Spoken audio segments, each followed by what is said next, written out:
Morning with Farah. Welcome back ATV morning with Farah में खुश आमदीद। आज हम आपको नारियल की अफादियत के बारे में बता रहे हैं। वैसे तो डॉक्टर महरीन बहुत सारे फ़ायदे उसके गिनवा रही हैं, लेकिन इन शॉर्ट ये कि अगर हम जाएं तो हम देखते हैं कि हिंदू रिलीजन में इसकी एक बड़ी रिलीजियस सी वैल्यू भी है। वो नारियल फोड़ना जो है वो एक पूरा उनके यहाँ एक मिथ है। सो वो उसका जो भी उनका रिलीजियस सेंटिमेंट हो, लेकिन उसका मतलब है कि सेक्रेड किसी चीज़ को समझना कि वो इतना सेक्रेड है, पाक साफ समझना। हाँ, और उसको यानी सेक्रीफाइस करना, तो सेक्रेड उसको जो है समझा माना जाता है। तो ऑब्वियसली ये तमाम फ़ायदे जो हैं, जैसे तुलसी के बारे में है बहुत सारा कि वो भी उनके मज़हब में उसकी भी बड़ी, तो आज हम देखते हैं कि उसकी बेज़ल की कितनी सारी अहमियत जो है वो हमें भी डिस्कवर हो रही है। अच्छा जी, आप हमें बता रही थी इसकी मज़ीद कुछ न्यूट्रिशनल स्मोकिंग पॉइंट का हम बता रहे थे। अच्छा, कोकोनट का olive oil as compare to, अगर हम कोकोनट ऑयल की बात करते हैं, ओलिव ऑयल का स्मोकिंग पॉइंट बहुत कम है और कोकोनट ऑयल का स्मोकिंग पॉइंट ज़्यादा है।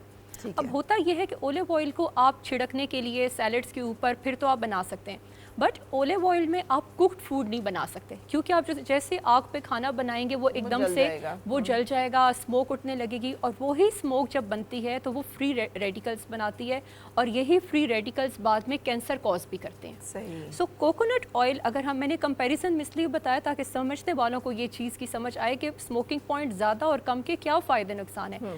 कोकोनट ऑयल का स्मोकिंग पॉइंट ज़्यादा है, आप उसको हाई फ्लेम कुकिंग पे भी बना सकते हैं, ठीक है, और उसी हिसाब से ये फ्री रेडिकल्स भी कम बनाएगा। अब जब फ्री रेडिकल्स कम बना रहे हैं और एंटीऑक्सीडेंट प्रॉपर्टीज हैं, तो ये आपको कैंसर से भी बचाएगा। सो हम जब कहते हैं ना कि ऑर्गेनिक ऑयल्स में, या अक्सर लोग कहते हैं कौन सा ऑयल बेहतर है, सो कोकोनट ऑयल फिर कुकिंग के पॉइंट ऑफ व्यू से बेहतर है। लेकिन मैं ज़रूर इस चीज़ को ऐड करूँगी कि ऑयल फिर ऑयल ही होता है, इसको मॉड्यूरेशन में ही यूज़ करें, ठीक है, क्योंकि लोगों का ये ख्याल होता है कि अगर ओलिव ऑयल हेल्दी है तो फ्रेंच फ्राइज भी दबा के बना लो, खूब इसमें कटलेट्स भी बना लो, शामी कबाब भी तल लो।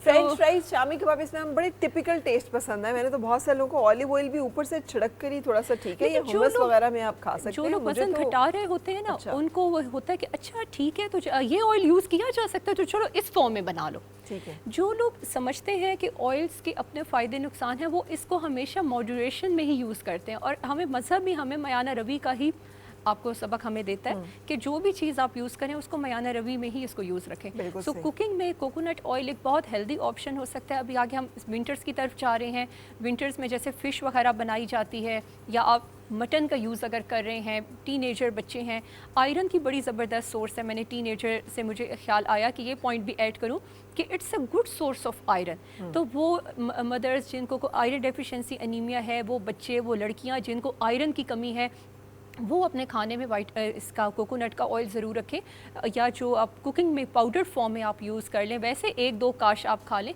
क्योंकि आयरन की जो आपकी कमी है, हीमोग्लोबिन की, ये आपका HP लेवल को भी बिल्डअप करेगा। स्नैक्स में देखें कितना अच्छा स्नैक्स है जी। आपकी जो काशें हैं नरम भी होती हैं, मज़े की भी होती हैं, आप उसको यानी निबल कर सकते हैं, आराम से खा सकते हैं। मुख्तलिफ ऐसे नट्स हैं जो थोड़ा सा आप स्नैक्स, जब आप मूवी देख रहे हैं और आपको बड़ी क्रेविंग होती है उस टाइम पे, कि बजाय इसके कि आप बिंज ईटिंग करें, और ड्राई फॉर्म में होता है, आराम से आप इसको अपने पर्स में पैक करके रख सकते हैं। मैं फ्रेश की बात कर रही हूँ, फ्रिज में, लेकिन फ्रिज में बाज़ औक़ात होता ही है, हफ्तों मैंने देखा है लोग रखी रखते हैं, और मुझे लगता है कि वो फिर इन्फेक्शन भी बाज़ औक़ात कॉज कर देता है, वो फिर ड्राई हो जाता है ना अपने वक्त से, because it's a perishable item. इसका जो हाइड्रेशन लेवल है या मॉइस्चर लेवल है वो ज़्यादा है।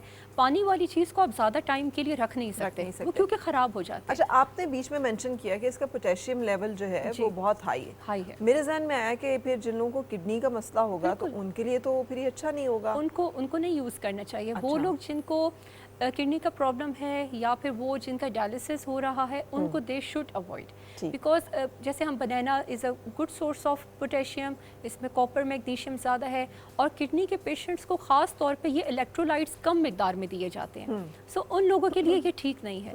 फिर इसके अलावा वो तमाम बच्चे जिनको पता है कि हमारा BP लो रहता है, ठीक है, उनको भी अवॉइड करना चाहिए, बिकॉज कोकोनट आपका, वो लोग जिनका BP कम है उनका BP मज़ीद कम करेगा।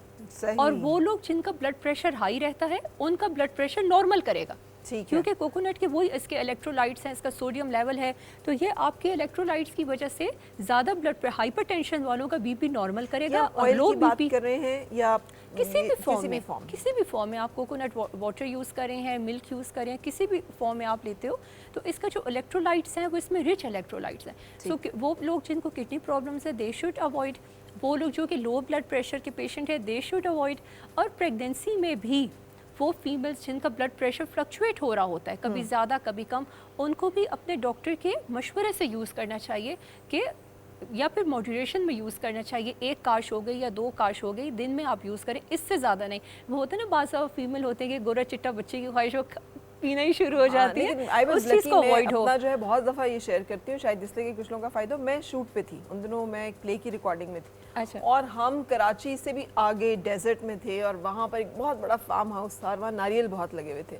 और तो किसी को पता नहीं था, आई न्यू, मुझसे खाया नहीं जाता था कुछ, तो मैंने शर्त ये रखी हुई थी कि मुझे रोज़ाना ना 10 नारियल फ्रेश फ्रॉम द ट्री चाहिए। और उसका नारियल पानी। हाँ, सुबह एक बंदा चढ़ता था और वो वहाँ से 10 जो है ना वो ला के रख देते थे मेरे लिए, मेरे रूम में। सही। तो ऊपर से उसके काट के, तो मेरा काम यही होता था कि मैं सारा दिन वो नारियल पानी जो है वो पीती रहती थी। बीच साइड पे तो बड़ा एक ज़बरदस्त एक बेनिफिट होता है कि आप कहीं ऐसे जाएं जहाँ पे कोस्टल एरियाज़ में, तो वहाँ पर आपको बड़े आराम से मिल जाते हैं, वो फ्रेश मिलते हैं, फ्रेश मिलता है। हमारे यहाँ पे तो पिंडी इस्लामाबाद में तो वही बात है कि वो या तो कटा हुआ मिलेगा या फिर है भी बहुत एक्सपेंसिव। आप फ्रेश आप नारियल, लास्ट टाइम आई ऑर्डर तो मेरे ख्याल से 800 का था एक वो जो पूरा वो होता है। और मुझे इतना वो अच्छा लगा कि जब मैं वापस आई वहाँ से, तो मेरा इतना बड़ा जो सूटकेस था वो पूरा नारियल से भरा हुआ था। उसमें सिर्फ मैं नारियल लेके आई, मैंने अपने कपड़े भी निकाल दिए उसमें से। सो आई पैक्ड इट विद वो पानी वाले नारियल, ग्रीन वाले, और मैं सारे लेकर आई इस्लामाबाद। वो तो सही फ्रेश होंगे और इतने नहीं अवेलेबल होते थे फ्रीक्वेंटली कि यहाँ पे मिलते हो। सो वो बाज़-औक़ात कुछ चीज़ें जो है वो मिरेकल भी करती हैं आपके लिए। सो आई थिंक कि इसका इस्तेमाल जो है जितना हम कर सकें। मुझे इसका जो, जब आप फ्रेश उसका जूस पी लेते हैं तो अंदर उसके बाज़-औक़ात कच्ची से गिरी भी होती है। ज़रूरी नहीं है कि वो बहुत राइप फॉर्म में हो कि आप उसे काश में खा सकें। उसको भी लोग बिल्कुल चम्मच से खाते हैं, and that is also very एक तो मज़े की होती है और दूसरा न्यूट्रिशियस होती है। आपने कभी ट्राई किया? मैंने ट्राई नहीं किया, but I have an idea कि जो सीड्स या जो गिरी होती है ना, वो बेसिकली किसी भी फूड की जो हम कहते हैं ना कि एक न्यूट्रिशन का जो गढ़ होता है वो होती है। ठीक है। तो अगर आप गिरी के आप जैसे आप बता रहे हो, तो डेफिनेटली वो न्यूट्रिशन में उतनी और भी ज़बरदस्त, बहुत ज़बरदस्त होती है। सो मैं तो चूँकि I am a big fan of नारियल, मुझे तो कहीं जाते हुए नारियल नज़र आ जाए तो मैं दूर से आवाज़ें लगाना शुरू कर देती हूँ, नारियल लेना, नारियल। तो वो जब आप खाते हैं सो उसे कहें कि वो आप पी ले वहीं पर, उस सके थोड़ा और उसे वो स्लाइस कर दे और चम्मच के साथ उसके कभी जो साइड्स हैं उसको आराम से आप खा के देखें तो वाह वाह वाह, इट्स अ डिलाइटफुल ट्राई करूँगी। क्योंकि मुझे नारियल जो है वो या तो उसी उसमें मिलता है जो कटा हुआ मिलता है, उसको हम काश 2 काश इस तरह से करके ले लेते हैं। और मैं यूजुअली उसको कभी इस तरह की कोई स्वीट डिशेस वगैरह होती है जैसे जर्दा या वो, तो उसमें भी नारियल का यूज़ करवाती हूँ। हलवा हो गया या खोपरा, या आमतौर पे खोपरा जो है वो यूज़ हो रहा होता है तो ड्राई फॉर्म में उसमें लेते हैं, लेकिन फ्रेश जैसे आप बता रही हो उस तरह से मुझे कभी एक्सपीरियंस नहीं हुआ। मैं इसीलिए आपको भी व्यूअर्स ये मैंने मूवीज में देखा है, वो नारियल में स्ट्रॉ डाल के जो पिया जा रहा होता है वो वाली चीज़। मैंने तो खुद किया हुआ है, तो मैं तो अपने पर्सनल जो एक्सपीरियंसेस है वो शेयर कर, दीस थिंग्स हेल्प। ये आपको इनका बहुत मज़े का आपको मतलब टेस्ट भी अच्छा लगता है और फ़ायदा भी होता है। एक और जो मुझे इसका यूज़ अच्छा लगता है महरीन, वो ये है कि ड्राई स्किन के ऊपर कि जिन लोगों को ड्राई स्किन का प्रॉब्लम होता है, मुझे लगता है इचिंग होती है या स्केलिंग सी होती है, आई थिंक नारियल का एक हल्का सा जो एक मसाज है, बजाय इसके बहुत महंगे लोशन लें और वो लगाएं, सो आप उसको अप्लाई करें तो इट्स बेनिफिशियल, बहुत अच्छा है। इसका न्यूट्रिशनल रीज़न है, अगर हम अगेन कोकोनट की कॉम्पोजिशन पे जाते हैं, न्यूट्रिशनल कॉम्पोजिशन पे, it's a rich source of vitamin E plus vitamin C. वो तमाम फूड आइटम्स जिस पे कि आपको इन कॉम्बिनेशन विटामिन ई और विटामिन सी मिल जाते हैं, ये वो फूड आइटम्स होते हैं जो कि आपकी स्किन को एकदम ग्लो देते हैं। अच्छा, ब्लैक स्पॉट्स अगर हो रहे हैं, पिंपल्स हो रहे हैं, अच्छा पिंपल्स या एक्नी ट्रीट के बाद भी कुछ लोगों को स्कार्स बन जाते हैं जो कि बहुत अरसे तक रहते हैं। उन स्कार्स को रिमूव करने के लिए, ब्लैक स्पॉट्स को रिमूव करने के लिए, फिर देखें जो जो एरियाज़ होते हैं जैसे समंदर के आसपास या वहाँ पर फिर जो लोग जा रहे होते हैं उनको सनबर्न भी बहुत होता है। सो इसके अंदर ये प्रॉपर्टी भी है कि ये सनबर्न के इफेक्ट को भी कम करता है। सही, ठीक है। ये आपके अगर आपको कोई ज़ख़म पड़ गया है, कोई हीलिंग प्रोसेस है स्किन पे, वहाँ पर भी आप इसको यूज़ कर सकते हैं। सो ये स्किन को ना सिर्फ आपको ब्लैक स्पॉट्स को हटाएगा, स्कार्स को रिमूव करेगा, सनबर्न से आपको ठीक करेगा, अगर कोई ज़ख़म है तो हीलिंग प्रोसेस में भी फास्ट होगा। तो इसकी तमाम वो प्रॉपर्टीज़ हैं, इसकी एंटीऑक्सीडेंट प्रॉपर्टीज़ हैं जो आपकी स्किन से जितने भी केमिकल्स हैं, देखो कॉस्मेटिक्स हम यूज़ करते हैं, लाइट्स हैं, पोल्यूशन है, कितना कुछ हमारी स्किन जो एक्सटर्नल एयर क्या कुछ बर्दाश्त करती है। सो कोकोनट जो है उस तमाम चीज़ पे अगेन जैसे मैंने कहा कि कोकोनट का जो स्प्रे वाटर होता है वो आपकी एक्सटर्नल लेयर से उन तमाम एंटीऑक्सीडेंट्स को जो केमिकल्स होते हैं उनको रिमूव करता है और इंटरनली आपकी स्किन को फ्रेश करता है। और फिर चूँकि ये हाइड्रेट रखेगा और कोई भी स्किन आपकी जब हाइड्रेट होती है और उसमें लाइट लगती है तो वो ऑटोमेटिकली रिफ्लेक्ट करती है और उस रिफ्लेक्शन को हम आमतौर पे कहते हैं कि स्किन ग्लो कर रही है। ग्लो कर रही है। वो ग्लो एक्चुअली जो होता है वो हाइड्रेशन से आता है। पानी पे जब भी आप लाइट डालें ना तो वो एक रिफ्लेक्शन आ रहा होता है पानी का, ठीक है, वो एक लाइट का एक टर्न होता है। सो उस चीज़ को हम कहते हैं कि स्किन ग्लो कर रही है। सो कोकोनट और ये बिल्कुल छोटी छोटी सी चीज़ें हैं जो कि हर बंदा, ये नहीं कि हम कहेंगे 800 का नारियल है तो वो एक बंदा कहे तो मेरे बजट में ही नहीं आ रहा। आप किसी भी फॉर्म में नारियल का यूज़ रखें, आप नारियल का ऑयल ले लें, आप उसको कोकोनट वाटर अगर हमारे पास यहाँ इस्लामाबाद में जो खालिस होता है जी, जैसे आप बता रही हैं खालिस अगर अवेलेबल नहीं है तो आपको एटलीस्ट कटा हुआ नारियल मिल जाएगा, खोपरा मिल जाएगा, उन चीज़ों का यूज़ रखें अपने बच्चों के लिए।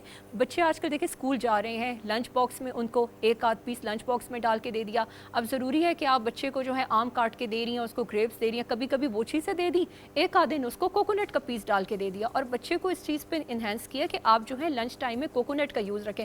देखो कोकोनट की अगेन फिर वही चीज़ है कि कैल्शियम रिच फॉर्म है। अब वो बच्चे जो स्कूल में हैं उनके दांत टूट रहे हैं और फिर वो हम कहते हैं वो दूध के दांत टूटेंगे और फिर उनके वो परमानेंट वाले दांत निकलते हैं। सो उस एज पे बच्चे जब ये कोकोनट का यूज़ रखेंगे तो कैल्शियम की वजह से उनके दांत स्ट्रॉन्ग होंगे, उनके गम स्ट्रॉन्ग होंगे।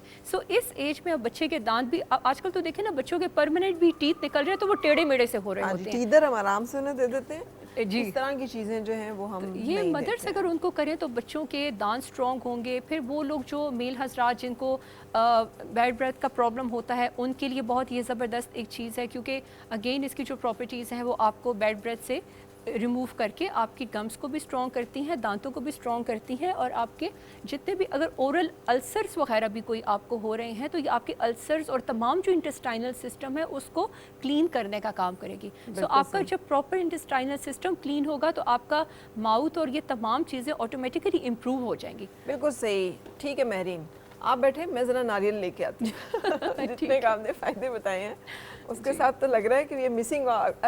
देखिए अल्लाह ताला की कितनी बड़ी नेमत है, कितनी बड़ी नेमत है। हम एक ऐसे मुल्क में रहते हैं जहाँ पर आप इधर से चलना शुरू करें तो आपको मौसम के साथ साथ ज़मीन के और मंजर की वेरिएशंस के साथ साथ आपको चीज़ों का कितना तनव्वुर मिलता है।